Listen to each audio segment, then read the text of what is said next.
네, 어느덧 금요일입니다. 11월 15일 아침 이슈레이더 시작하겠습니다. 이제 단풍도 거의 끝나가고 주말부터 춥다고 하시니까요. 조금 이제 감기 조심하실 때가 됐습니다. 신인기 기자 나와 있습니다. 안녕하세요. 안녕하십니까? 자, 오늘 네 가지 키워드 하나씩 보겠습니다. 구두 개입도 땡땡땡땡, 소용없었네, 뭐 이런 환율 얘기고요. 이자 장사 경고, 면세점 하이브 얘기까지 오늘 하나씩 짚어보겠습니다. 첫 번째 이슈, 1,400원을 넘는 원 달러 환율 때문에 걱정 많으시죠? 여행 가기도 부담스럽고 지금 상황부터 짚어주시죠. 어제 야간 거래에서 원달러 환율, 사실 달러원 환율이라고 하는 게 맞겠죠. 달러원 환율이 1,402원 50전에 거래가 됐습니다. 이 전일 대비 2원 60전, 이 주간 거래 대비 이제 좀 내려간 건데 사실 어제 장중에 이 최상무 경제부총리가 금융 현안 간담회에서 변동성이 워낙 크니까 지금 상황에서는 이렇게 과도하게 변동성이 확대되는 경우에는 적극적인 시장 안정 조치를 적시에 시행해달라라고 이제 금융권 그리고 이 당국에 촉구를 다시 했습니다. 그러니까 이것은 정부가 외환 시장에 개입하겠다라는 의지를 밝힌 구두 개입으로 볼 수가 있는데 이런 구두 개입에도 이날 주간 거래 환율은 오히려 올랐죠. 야간 시장에서는 조금 내리긴 했습니다만 공교롭게도 이 외환 당국이 구두 개입에 들어간 지 하루도 안 되어서 조금 전에 미국이 한국을 환율 관찰 대상국으로 재지정했다는 소식이 전해졌습니다. 근데 이거는 맥락을 좀 살펴보면요. 우리 당국의 구두 개입과 관계가 있는 것은 아니고 우리나라의 상반기 경상수지 흑자 비중이 GDP 대비 높아진 탓입니다. 미국 재무부는 한 나라의 대미무역 흑자가 150억 달러 이상을 기록하거나 아니면 한 나라의 경상수지 흑자가 미국을 말고도 전체적으로 보는 무역 흑자가 GDP의 3%를 넘거나 아니면은 최근 1년 중에 8개월 동안 달러 순매수가 많아질 경우에 이걸 지정을 하는데 우리 흑자 많죠? 예, 지금은 이 저번에 이 환율 관찰 대상국에서 우리가 지정을 피했던 이유 중에 하나가 GDP 대비 이 경상수지 비율이 줄어들었기 때문인데 그 당시에 1% 비중으로 떨어졌기 때문에 지금 상반기 기준으로 3.7%로 올라온 이것 때문이지 우리가 달러를 매수를 많이 하고 금융당국이 시장 개입에 적극적이었기 때문에 환율 관찰 대상국 혹은 조작국으로 보일 수 있는 이런 것들이 나온 게 아니라는 점을 하나 보셔야 될 것 같고 어쨌든 이번 환율 관찰 대상국 지정이 우리 당국으로서는 달러 사서 환율을 안정시켜야 할 수도 있는데 이런 직접 개입을 하기는 좀 껄끄러워진 면이 있겠다. 뭐 이 정도로만 보시면 될 것 같습니다. 다시 돌아가서 현재 구두 개입에도 환율이 잘 안정되지 않으니까 시장에 국내 불안감은 큰 상황입니다. 이 증권가에서는 IM증권 같은 경우에는 트럼프 취임 전에는 트럼프 당선인이 대통령으로 취임하는 1월 20일 전까지는 환율이 1,450원까지 오를 수 있다. 이 가능성 열어둬야 된다라는 의견을 내놓기도 했었고요. 또 오늘 파월 연준 의장이 기준금리 인하 서두를 필요 없다라는 지금 데이터 보면 그렇다라는 발언을 시장에 내놓은 것도 이 환율의 불안 측면에선 살펴볼 내용이 되겠습니다. 네, 최상무 부총리의 구두 개입 말로 어떻게 좀 해결해 보려고 했는데 좀 안 먹혀갖고 조금 섭섭하긴 할 겁니다. 10월 말 기준으로 우리 외환 보유액 보니까 4,150억 달러 정도 꽤 많이 있어요. 근데 한 달 만에 한 40억 달러 줄었더라고요. 약간 네. 스무딩 오퍼레이션이 조금씩 이렇게 좀 들어간 것 같긴 합니다만 지금 우리 환율 관찰 대상국 지정이 되면서 조금 애로는 생길 가능성은 있겠습니다만 큰 변화는 없을 것이다. 이런 이제 진단이었고요. 어쨌든 지금 원달러 환율 앞으로의 전망 궁금한데 증권업계에서 어떻게 예상을 많이 하고 있습니까? 증권가에서는 말씀드린 대로 이제 불안감이 높은데 월가에서는 달러 이 정도 높아졌으면 이제 되돌림 현상이 있을지 않을까라는 생각들이 조금씩 생기고 있는 점 달러가 지금 참고하실 분들. 강달러인데 조금 약세로 갈 가능성.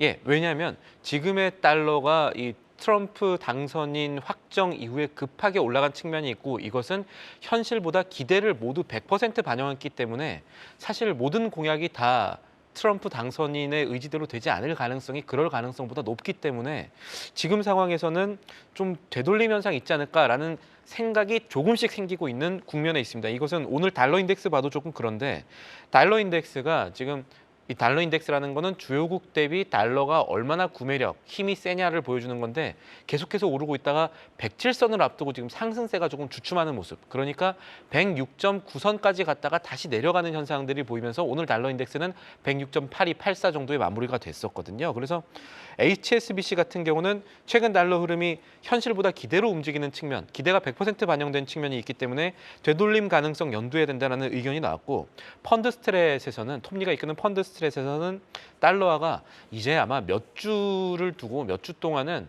정체 혹은 반전될 수 있다라는 의견도 나왔다는 점 함께 보셔야겠습니다. 네, 조금 원달러 환율 조금 하락을 좀 했으면 좋겠습니다. 두 번째, 여러분들 대표적인 이제 밸류업 지수에 뭐 포함된 종목들도 많이 있습니다만 은행주 또 금융 지주사들 좀 KB금융은 이제 9만 원 밑으로 떨어지긴 했습니다. 신한지주도 6만 원 밑으로 내려가긴 했습니다만 금융당국에서 또 경고를 내놨다면서요. 금융감독원이요 어제 그 은행회관에서 20개 주요 은행장과 비공개 간담회를 열었습니다. 이 간담회 내용들이 좀 나중에 나왔었는데 어쨌든 이 금감원이 은행장 소집한 게 가계대출 증가세가 역대 최고 수준이었던 9월 이후에 2달 만에 다시 부른 거거든요. 왜 불렀냐 살펴봤더니 가장 중요한 의제로 다뤄진 내용이 역시 예대금리차 확대였습니다. 쉽게 말하면 은행이 지금 기준금리 인하 측면에서 대출금리 쉽게 안 내리고 있는데 이렇게 되면은 이자 장사라는 비판을 피할 수가 없겠죠. 실제 그런 비판들이 많이 나오고 있고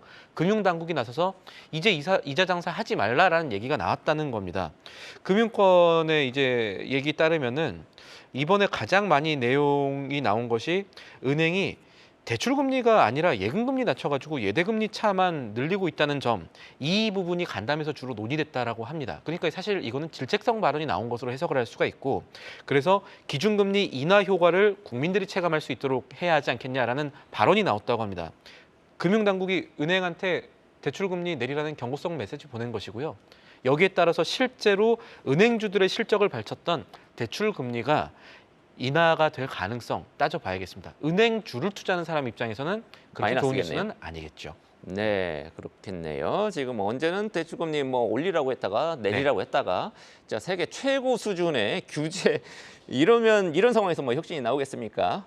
자, 세 번째 국내 면세점. 여러분들 여행을 가실 때도 면세점 쇼핑을 요즘 많이 안 하시는 것 같아요. 면세점 실적이 바닥을 찍고 있다고 합니다. 어떻습니까? 맞습니다. 실제 바닥이에요. 이 어제 호텔 롯데사나 롯데면세점 실적까지 나와서 국내 면세점 빅4로 분류되고 있는 롯데면세점, 신라면세점, 신세계 DNF, 현대면세점까지 모두 실적이 발표됐는데 지금 보시면 보이는 숫자가 모두 마이너스 되어 있죠. 영업 적자로 돌아섰다는 겁니다.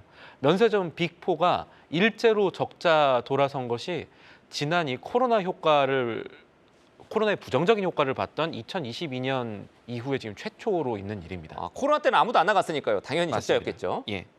근데 이제 지금 봐야 될 게 면세점 업계가 이게 단기 실적 악화냐 아니면 앞으로 더 안 좋은 게 맞냐를 봐야 될 것 같은데 지속 가능성이 있어 보입니다. 그러니까 적자가 지속될 가능성 혹은 단기 실적이 반등되기 어려울 가능성을 살펴봐야 될 것 같은데 일단 뭐가 봐야 되냐면 이 면세점은 이 특허 수수료 감경 혜택을 올해까지 받았습니다. 그러니까 보세 판매장에 대한 수수료 0.1% 감경을 올해부터 이제 끝나게 되고, 그러니까 예, 작년까지의 실적에 대해서 이제 받았었다는 거죠. 네, 맞습니다. 올해. 그래서 이제 실제로 특허 수수료를 내년 3월까지, 그러니까 내년 1분기까지 반영이 될 수 있는 수수료 부담이 생기는데 이게 업체당 한 수백억 규모가 된다고 합니다.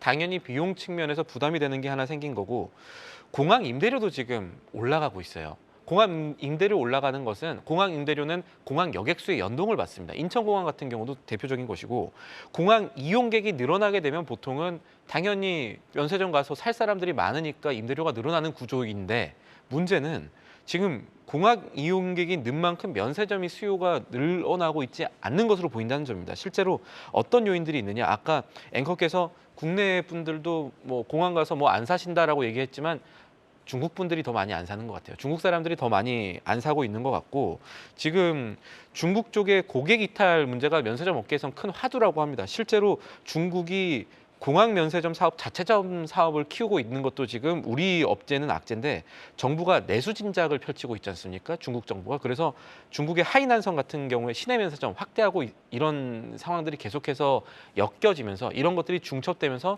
단기간 국내 면세점 업계에 대한 시선은 증권가들도 그렇고 업계에서도 그렇게 좋지 않은데 그렇게 되면은 면세점 실적이 좋지 않다는 것은 증시 투자 측면에서는 호텔신라 그리고 롯데지주, 신세계, 현대백화점 투자에 좋지 않은 영향을 미칠 수 있다는 점도 함께 보셔야겠습니다.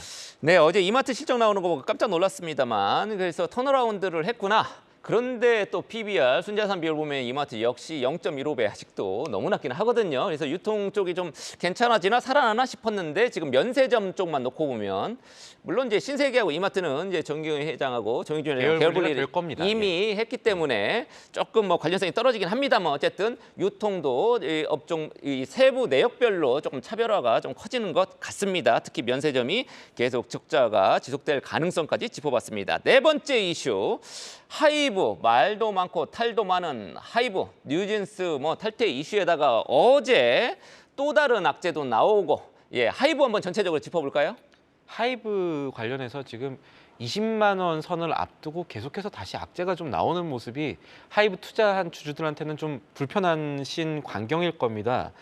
일단 어제 나왔던 내용들 조금 종합해 보면요. 뉴진스가 어도어 측에, 그러니까 하이브의 관계사 어도어 측에 민 대표가 복귀하지 않으면, 지금 민희진 대표는 하이브의 사내이사이긴 하지만, 그러니까 어도어의 사내이사이긴 하지만 대표직은 지금 아니거든요. 그래서 민 대표가 복귀하지 않으면 2주 내에 이거 답안좀 우리 계약 해지하겠다는 내용 증명을 보냈습니다. 이게 어도어가 어제 받은 내용이고요. 그래서 어도어는 이거 잘 해결하겠다고 했습니다만 그러려면 정말 민 대표가 돌아올 수 있을까? 이게 좀 어려운 상황입니다. 거기에다가 민희진 전 대표가 풋옵션 행사를 통보를 했다는 점이 또 알려졌습니다. 원래는 이것도 좀 재밌는데 2달 뒤에 이 행사를 통보했으면 1,000억 받을 수 있었던 것을 이 지지난해 영업이익까지 이제 합쳐져서 올해까지 하면 한 270억만 받겠다라고 지금 통보를 했는데, 일단 이거 법적 공방이 불가피한 소재일 겁니다. 왜냐하면은 이걸 하려면 주주간 계약이 효력이 있느냐 마느냐를 봐야 되는데 이게 없다라고 지금 보는 상황이고 소송이 진행 중이라는 점. 다만 어쨌든 270억이라는 숫자가 시장에 전해졌다는 점이 하나가 악재가 될 거고요. 소송해봐야죠 이거 질지 말지는. 그렇습니다. 근데 재밌는 건 그럼에도 불구하고 증권가가 하이브 최선호주에 대한 시각을 유지하고 있는 점입니다. 하나증권 같은 경우가 대표적인 게 하이브가 내년 말까지 되게 좋은 투자 기회라고 오히려 얘기를 했습니다. 아마 엔터주에 뻔히 보이는 3번의 투자 기회가 있었는데 그중에 하나가 이번 하이브의 저평가라고 지금 얘기를 하면서, 가장 중요한 건 BTS가 완전체로 복귀할 수 있느냐라는 점인데 완전체 복귀가 지금 눈앞으로 다가와 있고, 이렇게 되면 앞으로 2년 동안 하이브 이익은 135% 정도 뛸 것으로 전망한다라면서 시장에 나와 있는 악재 대비해서 증권가들이 보는 시각은 오히려 조금 높은 곳에 있다라는 점도 살펴보셔야겠습니다. 네, 뉴진스 탈퇴 악재, 민희진 악재 이런 것들이 많이 있습니다만 지금 BTS 너네만 믿는다 이렇게 지금 정리가 되겠네요. 증권가의 시각이 그렇고요. 자, 지금까지 신기 기자와 함께한 이슈 레이더였습니다. 계속해서 다양한 경제 이슈를 알고 싶다면 구독과 좋아요, 알림 설정 부탁드립니다. AI 캐스터 권미정이었습니다.